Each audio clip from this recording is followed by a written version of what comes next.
Halo semuanya, perkenalkan nama saya Fazal Maula dengan NIM 607052500005. Pada video kali ini saya akan memperkenalkan isi dari modul 10 tentang rangkaian register pada praktikum sistem digital. Sebelumnya di modul ini kita akan mempelajari salah satu rangkaian penting dalam sistem digital yaitu register. Register adalah rangkaian yang digunakan untuk menyimpan data sementara dalam bentuk bit sebelum data tersebut diproses lebih lanjut.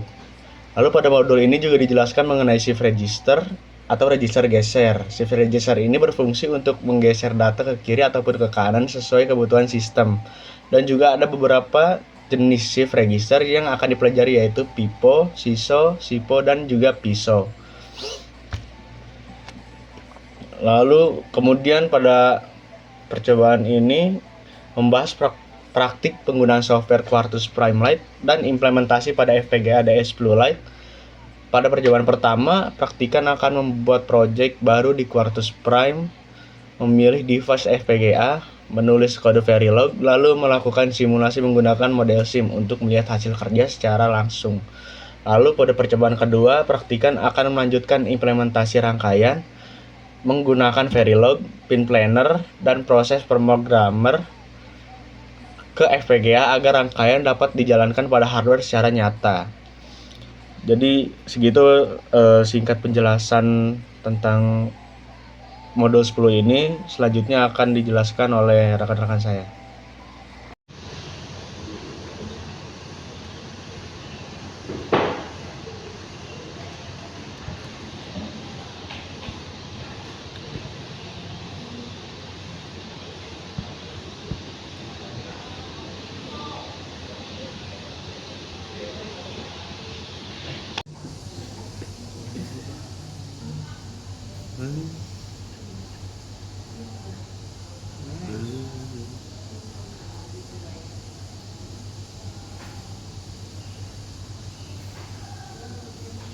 Nama saya Michael Einstein Manurung dengan NIM 607052430007. Di sini saya akan menjelaskan tentang modul 10 sistem digital yaitu rangkaian register. Di sini saya akan menjelaskan percobaan pertama, yang sisanya nanti akan dijelaskan oleh kedua teman saya. Di dalam Quartus kita mengetikkan codingan ke dalam Verilog KDL. Di sini dijelaskan ada clock, D sama QA, QB, QC. Di situ clock sebagai sinyal clock, D sebagai data input, QA, QB, QC sebagai output. Yang pertama kita masuk ke codingan yang satu lagi. Di sini ada modul test bench. Nah, yang pertama itu ada D-latch. Di D-latch ini, ketika clock sama dengan 1, maka QA akan mengikuti si D. Dan ketika clock sama dengan 0, maka QA menyimpan nilai terakhir. Yang kedua, ada D flip-flop. Yang pertama itu D flip-flop positif. QB berubah saat clock sama dengan 0. Yang ketiga, ada D flip-flop tapi yang negatif. Nah, yang di sini QC berubah saat clocknya dari 1 menuju 0. Ini adalah hasil dari gelombang sinyal pada saat di run di multisim, sudah berbentuk file.v. Di sini di gelombang sinyal ini kita bisa lihat pada saat dia naik dia post edge, pada saat dia turun dia net edge. Yang pertama ada QA. Nah, pada sama seperti yang kita jelasin di Quartus tadi, dia mengikuti di sini. Lihat QA-nya, yang QA saat clock-nya 1 itu high, maka clock 0-nya dia low. Nah, begitu juga dengan QB. Saat clock-nya dia berubah mengikuti clock sama dengan saat clock menuju 1. Yang ketiga ada QC. QC itu dia berubah pada saat 1 menuju 0. Nah, yang pada saat menuju 1 dia itu berubah mengikuti, jadi dia naik turun naik turun. Nah si kice juga begitu, tapi dia dari 1 menuju 0, sehingga wave simulationnya menunjukkan pada saat berubah dia dari 1 0 1 0, kibe dari 0 1 0 1.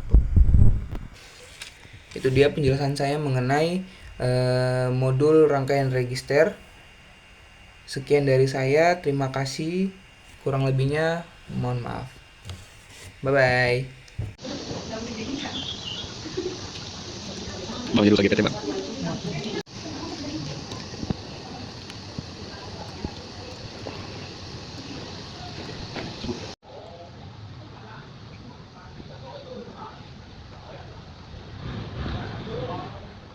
Di zoom in.